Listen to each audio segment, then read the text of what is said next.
выходной, поэтому Рик весь день планирует просто бродить по улочкам Беверли-Хиллз, сидеть в ресторанах, пить кофе и фотографировать.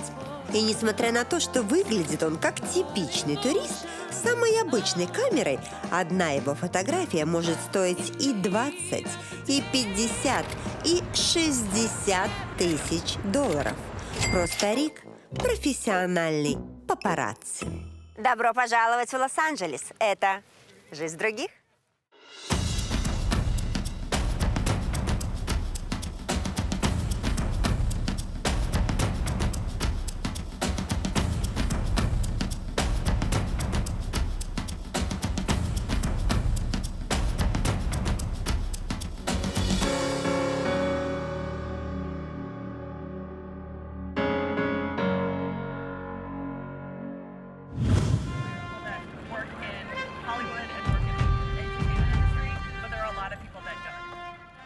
Жизнь в Лос-Анджелесе похожа на голливудский блокбастер. Яркая, насыщенная и интересная. Но ведь за каждым блокбастером стоят сотни обычных людей, в чьих жизнях нет ни фантастических пришельцев, ни репетиций, ни дублей. И именно про таких людей мы сегодня и узнаем.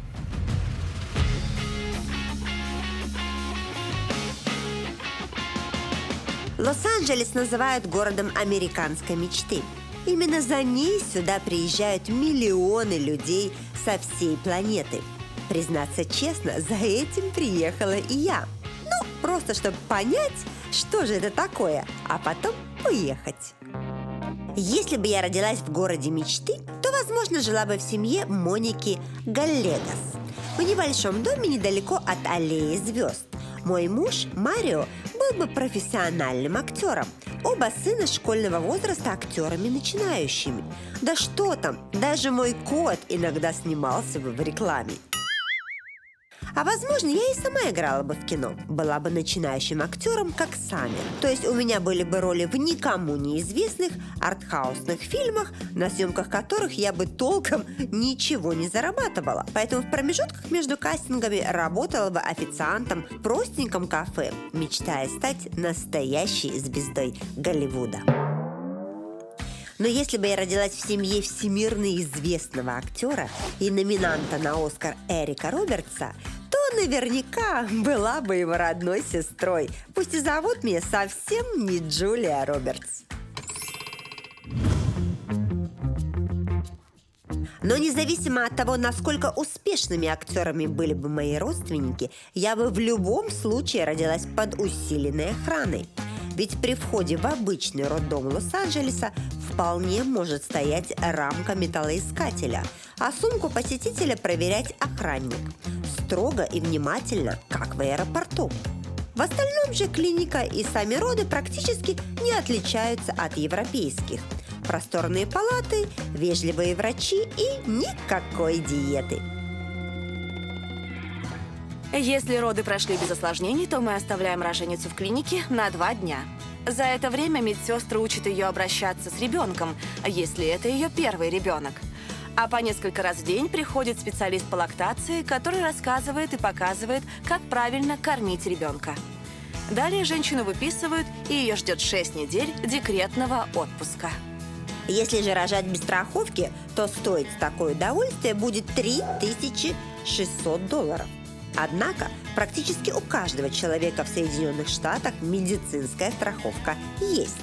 В этом Лос-Анджелес никак не выделяется, однако уникален он в другом. Родившись здесь, в самом сердце киноиндустрии, каждый младенец имеет отличные шансы стать актером уже с пеленок. Знаменитым актером гораздо проще стать, если ты с самого детства живешь в Элайзее. Во-первых, здесь огромное количество съемок, а значит и практики. А во-вторых, ребенку куда проще стать членом гильдии профессиональных киноактеров. Ведь все крупные киностудии работают только с гильдией. Ну и в-третьих, разного рода актерских школ, студий и курсов по кинопроизводству в Лос-Анджелесе, пожалуй, больше, чем звезд на Аллее славы. А их там 2500. Поэтому все, кто здесь не родился, но мечтает появиться на экранах кинотеатров, приезжают поступать в вузы по кинопроизводству. В данный момент у нас в Академии числится около 500 студентов. Большинство из них приехало из других городов или стран, чтобы получить качественное образование и учиться у лучших. Ведь кроме преподавателей, которые работают в Голливуде, к нам приходят такие спикеры, как Аль Пачино, Рон Ховард или Стивен Спилберг. А наши выпускники работали над множеством самых разных картин.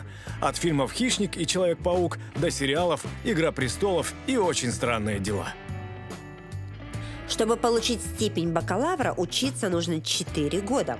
А стоить это будет примерно $50 тысяч за семестр. В общем, обходится такое обучение недешево.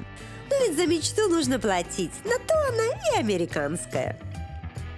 Я несколько лет работал после окончания школы и копил деньги только чтобы сюда приехать и учиться. Многие берут кредиты или займы, но оно того не стоит. Ведь несмотря на то, что родом я из маленького городка на севере США, впереди меня ждет большое будущее в Голливуде. Но на самом деле здесь, как и везде, хорошее образование – это не гарантия хорошего трудоустройства. Большинство людей со степенью кинорежиссера, оператора или актера так и остаются никем. В худшем случае они возвращаются обратно к себе на родину. В лучшем остаются здесь. Ну, превращаются в обычных жителей Эллей. Обычно я хожу в гости в типичные семьи людей и показываю, как они живут. Но в Лос-Анджелесе живет столько мировых звезд, что они тоже являются типичными жителями этого города. Хозяина этого дома зовут Эрик Робертс. И вы его отлично знаете по сотням голливудских фильмов и номинаций на «Оскар». И пока он заканчивает свои дела, а его жена Элайзей работает, я пройдусь по их дому и посмотрю, так ли живут звезды Голливуда, как мы себе это представляем. Ну, ой, так темно сразу. Так интересно. Такой старый дом. Это, ну, наверное, салон. Такой тут диваны, кресла. Телевизор. Так, идем дальше. Это, очевидно, стол рабочий. Видишь, за которым люди работают, читают сценарии. Так, знаешь, это как в фильме. Чик-чик, в баре. Двери закрываются. А, и тут кухня. Потрясающая, уютная кухня. Дому, очевидно, уже очень много лет, и он очень обжитый. Смотрите, что интересно, что из прямо кирпича сделана столешница. Дом, на удивление, очень скромный и простой. На втором этаже небольшая спальная комната вместе с большой ванной, пара сдержанных гардеробных и чуть ли не десяток котов по всему дому. На этом, пожалуй, и все. А нет, вот еще кабинет. Так, это... О! Жанночка, привет, привет. Вот, пожалуйста, Элайзей работает просто на велотренажере. Вообще, культ идеальной фигуры, достойной глянцевой обложки, это отдельная тема для Калифорнии. Вот, видишь, сидит, работает и занимается спортом. Может, и мне так вот, знаешь, вести программы и все время на тренажере заниматься. Да. Ну, это так утомительно, я хочу сказать. Так, ну, я пойду дальше. Хорошо, не буду отвлекать от работы, так сказать. Угу. Спасибо. Двор такой же скромный, как и сам дом. Небольшой бассейн, беседка и гараж на 2 машины. Здесь нет никакой коллекции дорогих автомобилей, вертолетной площадки или собственного зоопарка. Ну, вы понимаете. Короче говоря, живет Эрик вообще без какого-либо пафоса. Если бы не знала заранее, никогда бы не сказала, что это дом знаменитости. У вас очень красивый, уютный дом. Когда идешь в гости к звездам, так уже ждешь там что-то такое непонятное, дворцы. А у вас он очень уютный и вот очень такой домашний. На самом деле мы жили в большом и дорогом доме. Но когда дети выросли и разъехались, не было смысла там оставаться. Поэтому мы выбрали этот. Он простой и очень приятный. Нам вдвоем живется в нем просто прекрасно. Тем более большую часть времени мы проводим именно здесь. Мне интересно, какой у вас вот обыкновенный день, когда нет съемок? Это может показаться очень скучным. Утром я хожу в спортзал, а днем, когда возвращаюсь, начинаю читать сценарии или готовиться к съемкам. Мне распорядок и график составляет Элайза. Она ведь не только моя жена, она же мой менеджер и мой начальник. А вечерами она мне говорит, какое кино мы будем смотреть. В общем, живем обычной жизнью. А с друзьями вы встречаетесь? Ты ответишь. Давай ты. Окей, знаешь, мы... Я просто, знаешь, все время, когда надо отвечать, они говорят, давай ты будешь говорить. Нет, давай ты. Говорит, хорошо, говори ты. Да, так вот. Конечно, мы ходим в гости, или они к нам. У нас в доме двери всегда открыты, ты сама в этом убедилась. Друзья могут спокойно приходить без приглашения. Мы такие люди, что всегда рады видеть гостей. Я банально даже не знаю, где ключи от дома. А где вы отдыхаете? Я отвечу очень коротко. Мы отдыхаем дома. Не потому что экономим или еще что-то, потому что дома мы реально отдыхаем. Тут я понимаю Эрика и Элайзу как никто. Просто какой смысл лететь отдыхать на Бали, если у тебя только что были съемки на Бали, а? Эрика, ты вообще знаешь, сколько ты зарабатываешь? Знаю ли я, сколько зарабатываю? Конечно, знаю. Мне сказали, что звезды вообще ничего не знают, что знают только их агенты, только их менеджеры, а звезды вообще не понимают, сколько они зарабатывают. Так и есть. Часто так и есть, но он интересуется. А вообще в интернете гонорары актеров куда выше, чем в реальной жизни. В действительности не бывает такого, что ты снялся в одной картине, заработал несколько миллионов и можешь отдыхать. Нет, здесь все постоянно работают, потому что иначе не на что будет жить. Почему я спрашиваю, что это правда, что в Америке ты чем больше зарабатываешь, тем больше платишь налог? И мне сказали, что звезды прям платят чуть ли не 65% от своего гонорара. Но это же огромная сумма. Реально на руки ты получаешь не больше четверти от гонорара. 10% актер отдает агенту, 10% менеджеру, еще 5% адвокату, плюс отчисления издателю, они бывают разные. Ну и в конце уже государственные налоги, о которых ты спросила. Это от 33 до 63% в зависимости от суммы. Они убивают нас своими налогами. Конечно, с одной стороны, я понимаю, за что мы им платим. Америка прекрасная страна, и жизнь здесь просто великолепна. Но все равно они убивают нас размером своих налогов. Ну, честно сказать, это грабеж средь бела дня. Бедные звезды. Я вот так считаю. Платить мировым знаменитостям действительно приходится за многое. Да что там, практически за все. Оказывается, даже звезду на Аллее славы недостаточно заслужить. За нее нужно еще и заплатить самому, да? Одна такая плитка с именем стоит $30 000. Поэтому многие селебритис просто отказываются от такой чести, ведь считают, что это место, на самой обыкновенной улице. Аллея звезд – это место, куда мечтает попасть любой турист. А для местных жителей это обычная, привычная дорога, например, на работу, отвезти детей в школу, да в магазин за хлебом, в конце концов, сходить. И если просто заглянуть в первый попавшийся магазин на Аллее Славы, то можно увидеть, что цены на славные продукты здесь ничем не отличаются от остальных цен в Лос-Анджелесе. Багет – $2,5, 1,5 литра молока – $3, 350 граммов сыра чеддер – $6 и килограмм яблок – $4. Итого, мой поход за звездными продуктами обошелся в $15,5. Если считать только расходы на продукты, то в месяц на семью мы тратим плюс-минус $1000. За покупками я обычно хожу в супермаркет на Аллее Славы. Это рядом с домом.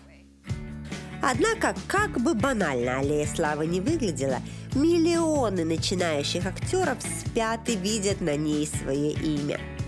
В погоне за мечтой они ежедневно бегают по кастингам и снимаются за бесплатно, зарабатывая на жизнь совсем на другой работе. Мне раньше всегда хотелось быть официанткой. Знаете почему?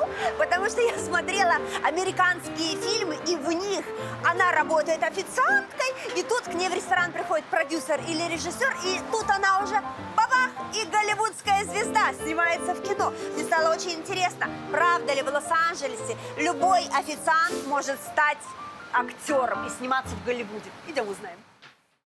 Чисто ради эксперимента я решила ни с кем заранее не договариваться, а пристать со своими вопросами к первому попавшемуся официанту. И, честное слово, оказалось, что он уже снялся в нескольких бюджетных фильмах, а в дальнейшем планирует стать знаменитым актером. Это на самом деле правда. На самом деле в Лос-Анджелесе можно работать официантом, и практически прямая дорога в Голливуд отсюда, да? Да, так и есть. Это получилось совершенно случайно. Один режиссер зашел перекусить в наше кафе и предложил мне попробовать себя в кино. После того я уже снялся в десятке небольших картин и прошел сотню кастингов, но продолжаю работать здесь. Очень многие молодые актеры работают именно официантами. Просто здесь легко строить свой график, а значит, можно совмещать с разными кинопробами и съемками. А те, кто не работает официантом, те работают в такси. По той же причине. Так что смело можно сказать, что каждый второй таксист или официант в Лос-Анджелесе – это актер. Сколько ты готов ходить по кастингам, чтобы получить мировую известность? Сколько надо, столько и буду ходить. Старость – это же для актера не приговор. Мы же не спортсмены. Роли бывают разные. Можно стать знаменитым как в младенчестве, так и на пенсии. Ты никогда не знаешь, где повезет. Я еще знаю, что здесь практически у всех актеров должен быть агент. Агент, который тебя продает, предлагает на кастинг, на роль. У тебя есть такой агент? У меня еще нет. Пока что я сам всем этим занимаюсь. Но кроме агента нужно вступить в гильдию актеров, через которую попадают в голливудское кино. С другой стороны, тебя в нее не возьмут, если не играл в голливудском фильме. Знаю, это звучит как замкнутый круг. Чтобы стать членом гильдии профессиональных актеров, необходимо сыграть в голливудской кинокартине. Кроме того, каждый месяц нужно платить определенный взнос, который молодые актеры себе позволить не могут. Но зато членам гильдии и платят больше. Скажи мне, что для начинающего актера очень важно? Мышцы, белоснежная улыбка, волосы, я не знаю, губы. Вот что важно, что обязательно должно присутствовать, на что обращают внимание? Опять же, в зависимости от роли, на которую ты претендуешь, я считаю, что важно иметь все вместе. Поэтому постоянно работаю над собой. Зарплата у меня небольшая, $12 в час, и практически ее всю я вкладываю в себя. Правильно питаюсь, слежу за внешностью, хожу к стоматологу, ну и занимаюсь спортом, само собой. Спорт в Калифорнии, а особенно в Лос-Анджелесе, это практически религия. Чуть ли не каждый житель Аллеи изо дня в день совершенствует свои бицепсы и пересчитывает кубики пресса. Бегает, прыгает, ездит и катается на волнах. С другой стороны, разве могло быть иначе в городе самых красивых людей в мире? А вдруг завтра позовут в кино сниматься? А ты не в форме. Теперь я поняла, почему я не занимаюсь спортом, потому что я не родилась в Лос-Анджелесе. Здесь невозможно обойти спорт стороной. Все бегают, прыгают, катаются, и все красивые такие, как я. Иметь красивую спортивную фигуру для любого, кто живет в Калифорнии, это само собой разумеется. Я, например, хожу в зал не то что регулярно, а каждый день, без перерыва на праздники и выходные. И да, в мои 63 у меня 6 кубиков пресса.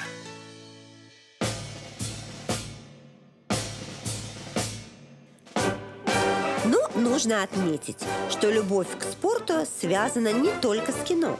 Здесь, в Калифорнии, это прививается еще с самого детства. Ну вот, пришла в обыкновенную среднюю государственную школу Лос-Анджелеса, понимаете? И ничего не понимаю. Ощущение такое, что тут проходит только урок музыки. Вон там, видите, оркестр духовой. Духовой, огромный, посмотрите, дети играют. Тут они играют в сокер.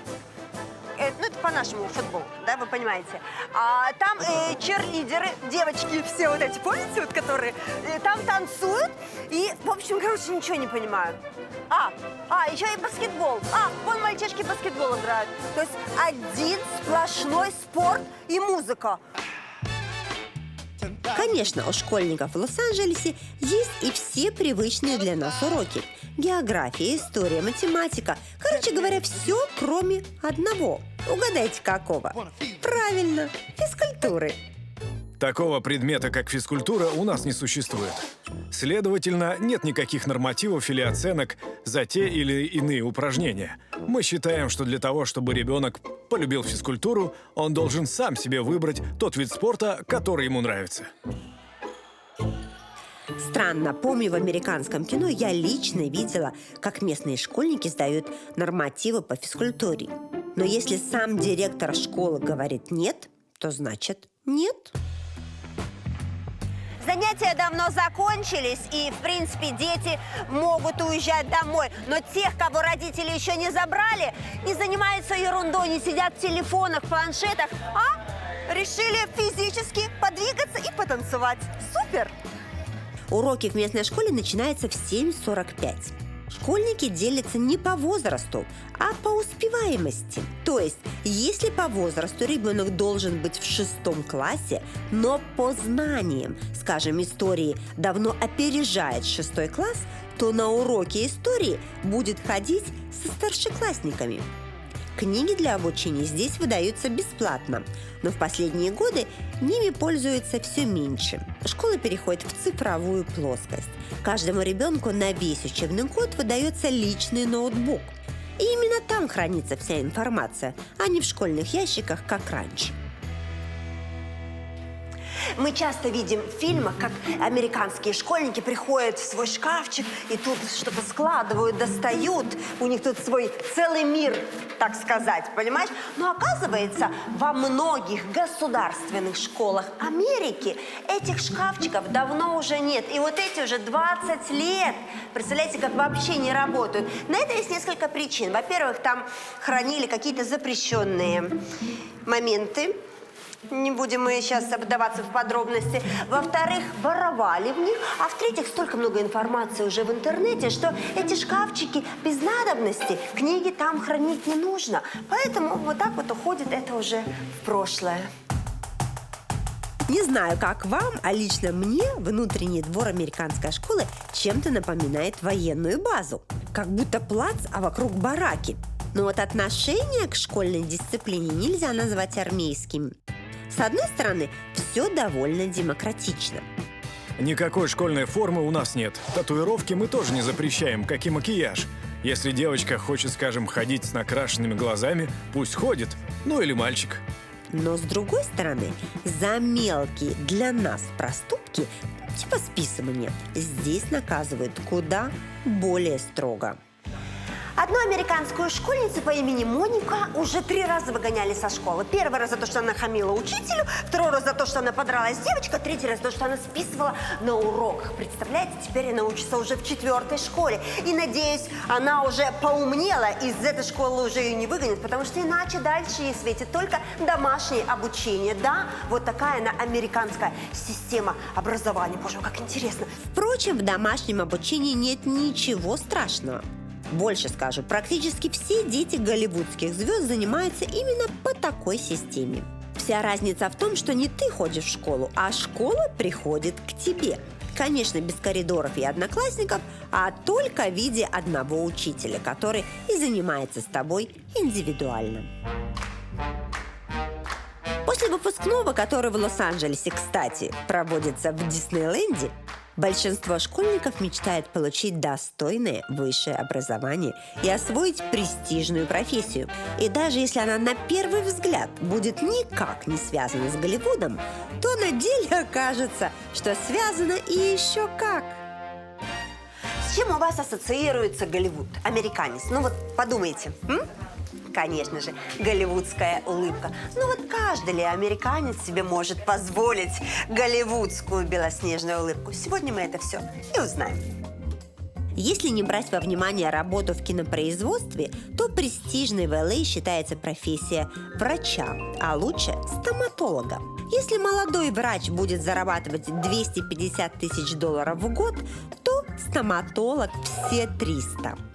Для сравнения, опытный школьный учитель больше 100 тысяч в год получать не будет. Однако обучиться на специальность того же дантиста тоже непросто, ведь бесплатного высшего образования в США практически нет. Поэтому такое обучение обойдется в $150 тысяч в год. А вот окупаются ли такие вложения, давайте спросим лично у того, кто, возможно, сверлил звездный кариес Анджелины или пломбировал Арнольду верхнюю шестерку. Да, клиент не против, заходи. А, можно, да? О, hello. Ой, ты слушай, у тебя этот клиент как этот самый, как в космосе. Практически так и есть. Но это просто осмотр. А вот скажи, вообще дорогое удовольствие прийти к тебе на прием? Смотря что клиенту нужно. Если новый зуб, то это 1000–1500 $.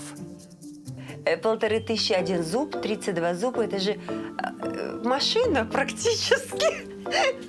Это же сумасшедшие деньги. А если вот эта вот голливудская знаменитая улыбка, сколько это будет стоить?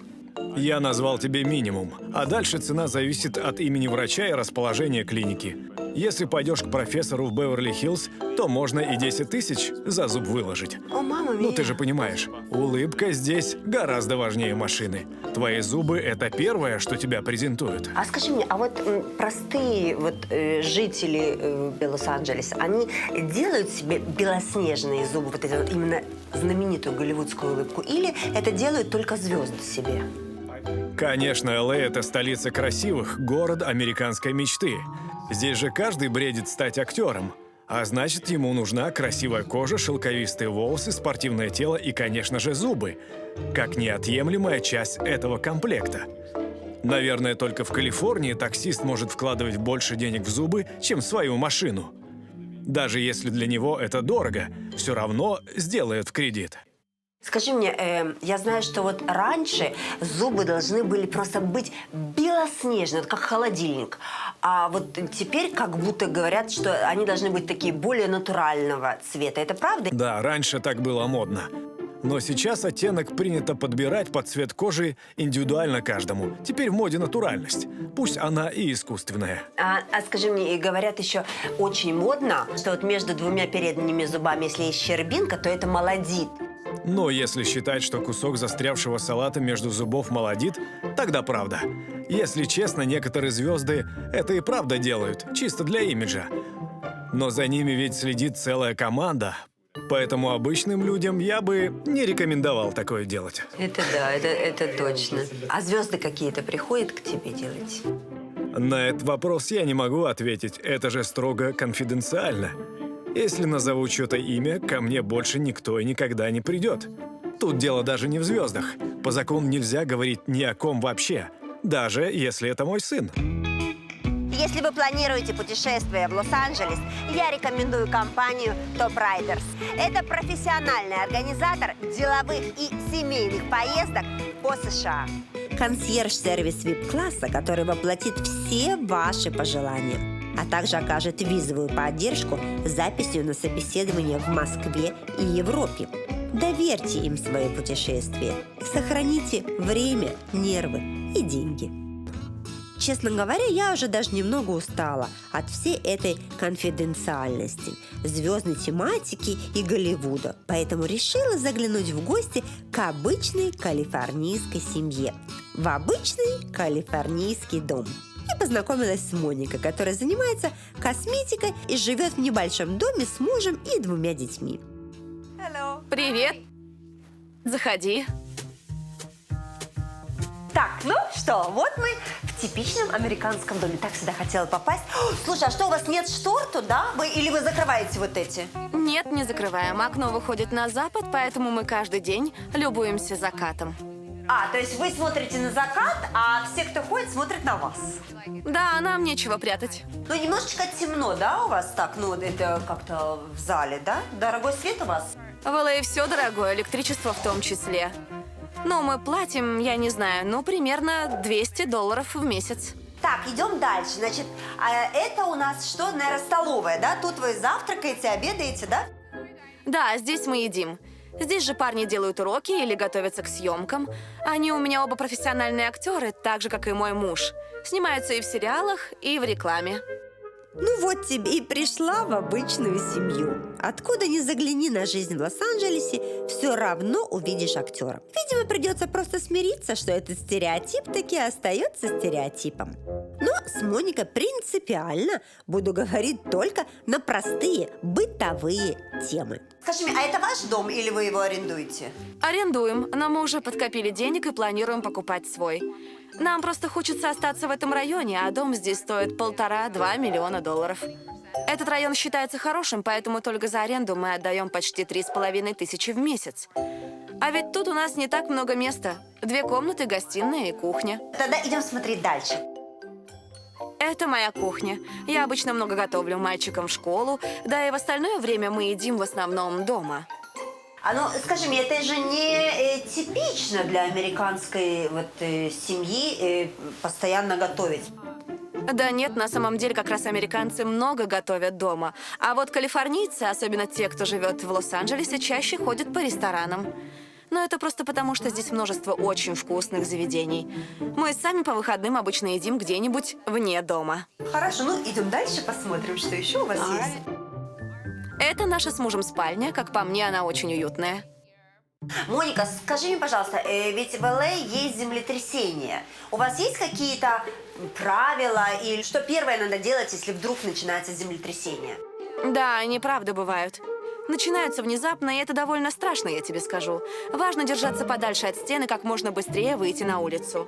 А если она очень сильная, то надо стать в дверном проеме, упереться в него руками, ногами и надеяться на лучшее. То есть это вот так, когда начинается землетрясение, ты должна вот так вот встать, да, и стоять? Да. А так ты одна, а ребенок куда? Слушай, конечно, я сначала нахожу и расставляю детей, а потом уже думаю о себе. Но, если честно, обычно все происходит так быстро, что ты вообще ничего не соображаешь. Моника показала мне, что на стенах и потолке по всему дому есть небольшие трещины. И все это последствия землетрясений. Хотя, по правде говоря, у нас бы такие повреждения даже не заметили. А скажи мне, когда последний раз было землетрясение? Мелкие вообще происходят довольно часто, а покрупнее, ну, где-то раз в год. Последнее было месяца 3 назад. Мы тогда, слава богу, были на улице, как раз гуляли по Аллее Славы. Она здесь недалеко от нас. Как я не держалась, но Моника сама вернула меня обратно к теме кино и Голливуда. Ладно, все равно никуда от этого не денешься, на то он и Лос-Анджелес. Надо просто смириться с тем, что все удивительные вещи, которые связаны с фабрикой грез, для местных являются обыкновенной частью жизни. Да взять даже голливудскую достопримечательность надпись «Голливуд».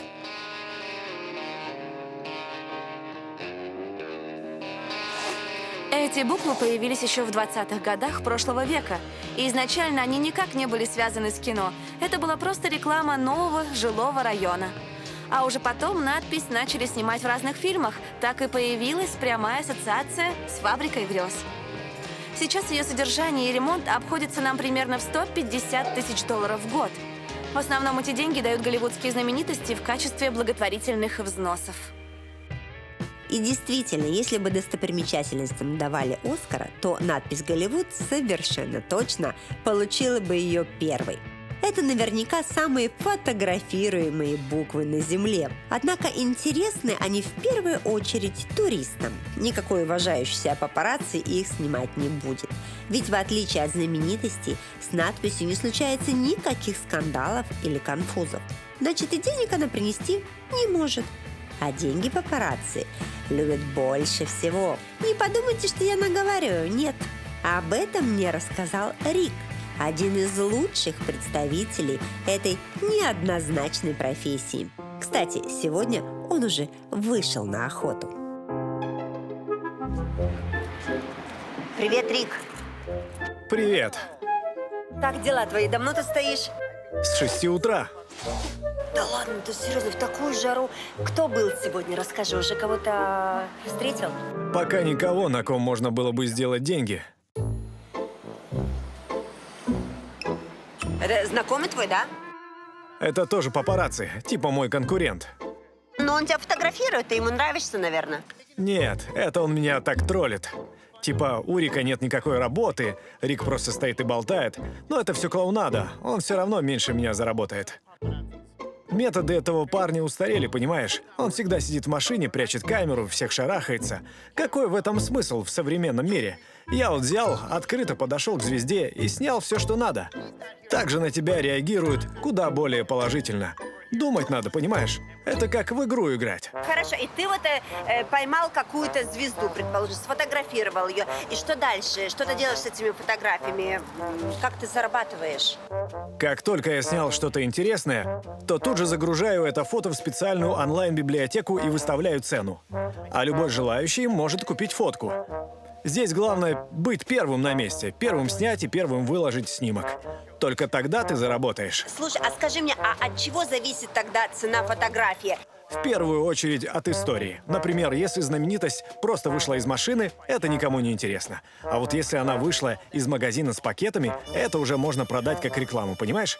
Поэтому Пэрис Хилтон для нас — это золотая жила. Она же просто ходячий билборд. Всегда красивая, всегда с пакетами. Такой снимок сходу можно продать долларов за 500. А вот когда Бритни Спирс сошла с ума, помнишь, какой кипиш был в желтой прессе? Хотя я лично считаю, что это был пиар, но неважно. Так вот, тогда на протяжении 2 месяцев каждый папарацци в Беверли-Хиллз за месяц по 20-25 тысяч баксов делал. Честно говоря, Рик уже сломал все мои представления о папарацци. Мало того, что он не сидит ни в какой засаде в кустах и не висит ни на каких заборах, так его здесь еще и каждая собака знает. Можно сказать, что в Беверли-Хиллз он и сам звезда. Были такие случаи, когда вот ты стоишь, фотографируешь, и к тебе подбегает, не знаю, охранник или сама звезда и говорит: убери камеру. Нет, такого никогда не было. Вот история была с той же Пэрис Хилтон. Я, ее снял на выходе из магазина, ну, как обычно. Она меня увидела. Потом говорит: покажи. Ну, я ей показала. Она говорит: нет, дружище, это брак, я тут некрасивая. Давай, говорит, удаляй и сделаем еще раз. Ну, я и удалил, а она для меня встала в ту позу, которая ей нравилась. Вот такие истории бывают. И никакая охрана ничего нам сказать не может. Поверь, надпись «Голливуд» сфотографировать сложнее, чем голливудскую звезду. Как ни забавно, но Рик прав. Оказывается, знаменитая надпись охраняется чуть ли не лучше, чем президент Соединенных Штатов. Надпись можно фотографировать только издали. Если вы приблизитесь ближе, чем на 100 метров, сработают датчики движения. Вас засекут камеры и включатся динамики с предупреждением. Если вы все равно не уйдете, то через минуту прилетят полицейские вертолеты, и все может закончиться арестом. Так происходит из-за того, что многие пытаются залезть на буквы, а некоторые, к сожалению, падают. Поразительно, насколько жестко может действовать американская полиция относительно нарушителей, настолько же мягко относительно людей, которые следят за самой полицией. А есть ли какой-то закон против папарацци, что чего-то вам делать нельзя, иначе вас оштрафуют? Есть только «за». Шучу. Короче, мы под защитой закона о прессе. Это значит, что любой человек, который снимает даже на простой телефон, юридически приравнивается к журналисту новостей Центрального канала. Знаешь, такие в жилетках и с большими камерами. Нельзя снимать только людей у них же в доме и их детей вблизи. А скажи, зачем тебе рация? С кем ты переговариваешься? Вот это. Нет, это вообще не рация. Это сканер. Я прослушиваю все переговоры полиции, скорой и пожарных. Вдруг какой-нибудь актер ввязался в драку или попал в аварию. Как-то Майли Сайрус встряла в переделку. Так я за день заработал 60 тысяч. И только потому, что был первым. Вот у меня и машина стоит всегда наготове. Эллей ведь огромный город, без авто тут вообще никак. Кстати говоря, автомобили в Лос-Анджелесе действительно отдельная тема. Здесь абсолютно все ездят на своих собственных машинах. Иначе добраться до нужного места будет крайне неудобно. Нет, общественный транспорт здесь, конечно, есть. Просто город настолько огромен, что если добираться до нужной точки на автобусе или метро, придется несколько раз пересаживаться. А значит, терять время. Поэтому все ездят на авто. Даже с учетом пробок и тянучек, так быстрее.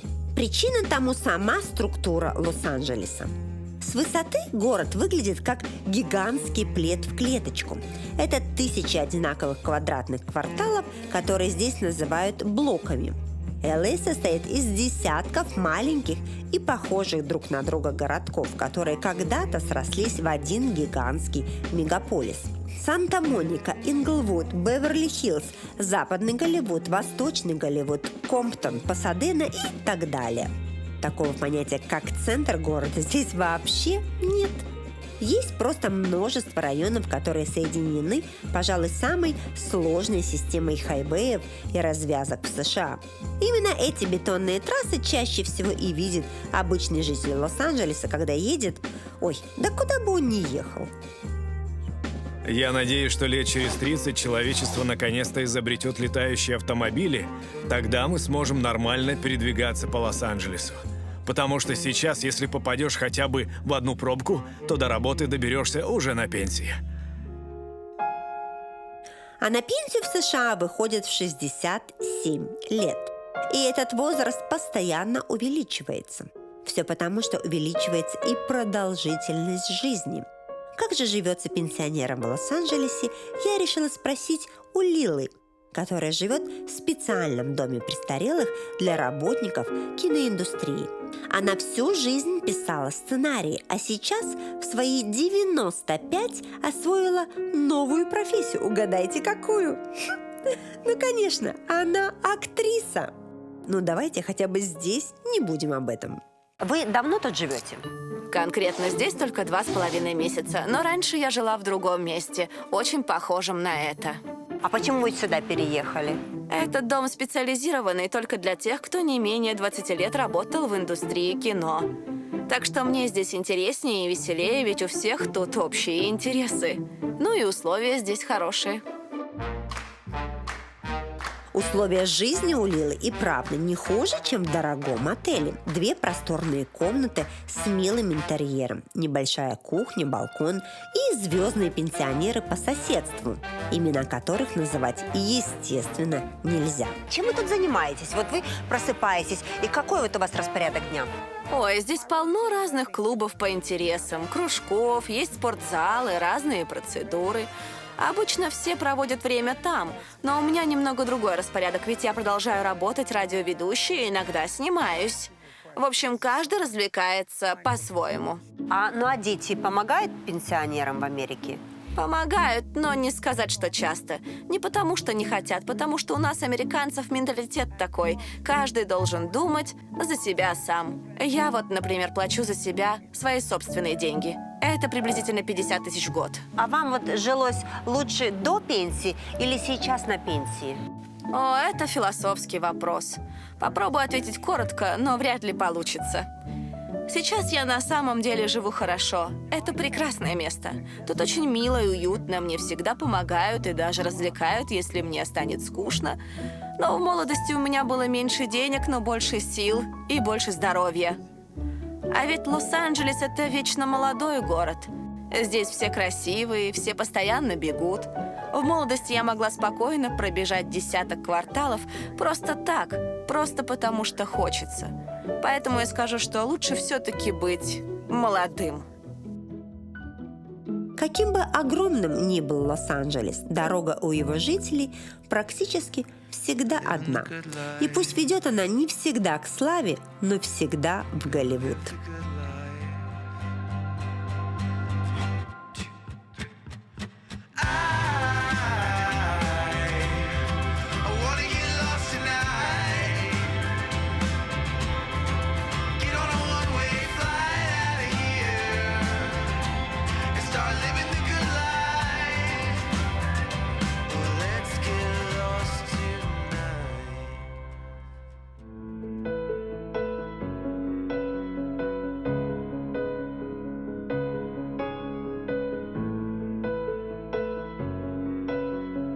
В Лос-Анджелесе даже обычная жизнь подчиняется законам драматургии. Тут любой официант уже завтра может стать звездой с мировым именем, а простой таксист сверкать голливудской улыбкой. И где, как не в Эллей, мне скажут, что американская мечта – это… Легкие деньги, карьера в Голливуде, Помощь близким, счастливая семья. любовь к жизни, свобода и много денег. Как видите, понять чужие грезы – это как пытаться прочитать все титры голливудскому фильму. Первые 5 фамилий ты знаешь отлично, а вот все остальные – это как жизнь других.